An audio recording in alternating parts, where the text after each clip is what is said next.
Hello, I'm Dan George, a Senior Provider Relations Representative with PalmettoGBA's Provider Outreach and Education team.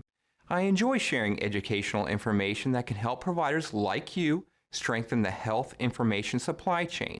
As we all know, a chain is only as strong as its weakest link.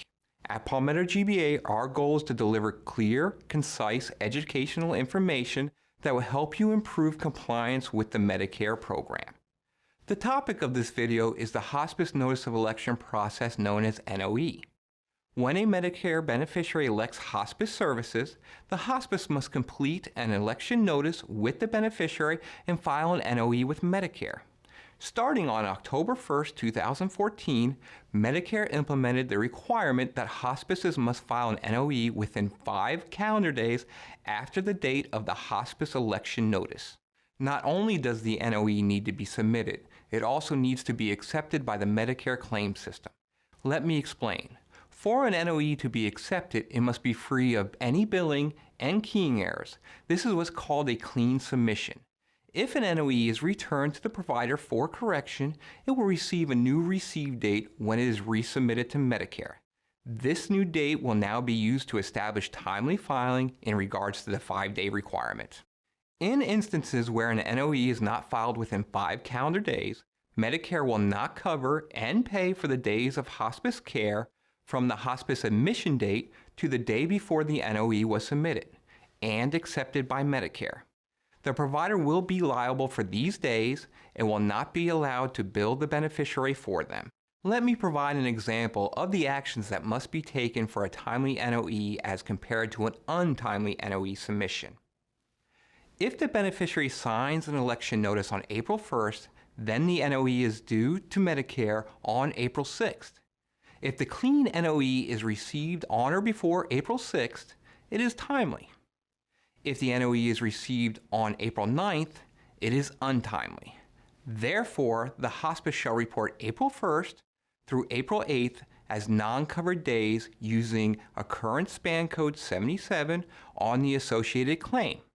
If the days are not reported as non-covered, the claim will be returned to the provider. If you fail to file a timely NOE, you may request an exception which, if approved, will waive the consequences of failing to file a complete and timely NOE. There are 4 circumstances that may qualify the hospice for an exception for filing a late NOE: fires, floods, earthquakes, or other unusual events that inflict extensive damage to the hospice's ability to operate. An event that produces a data filing problem due to a CMS or Medicare Administrative Contractor System issue that is beyond the control of the hospice. A newly Medicare certified hospice that is notified of that certification after the Medicare certification date, or which is awaiting its user ID from the MAC, or other circumstances determined by the MAC to be beyond the hospice's control.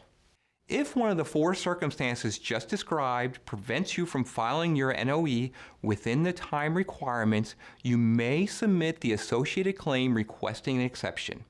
To request the exception, file the associated claim with occurrence span code 77, which would identify the occurrence as non-covered provider liable days. Report a KX modifier with the Q-HCPCS code reported on the earliest dated level of care line on the claim, and provide the reason with evidence why you believe an exception should be granted.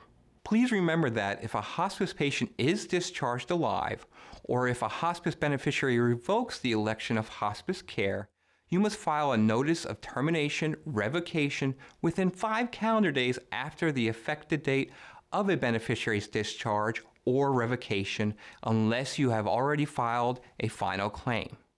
Keep in mind that hospice transfers and patients that die under the hospice benefit are not included in the 5-day billing regulations. I hope you enjoyed this presentation. This is Dan George with PalmettoGBA signing off. See you next time.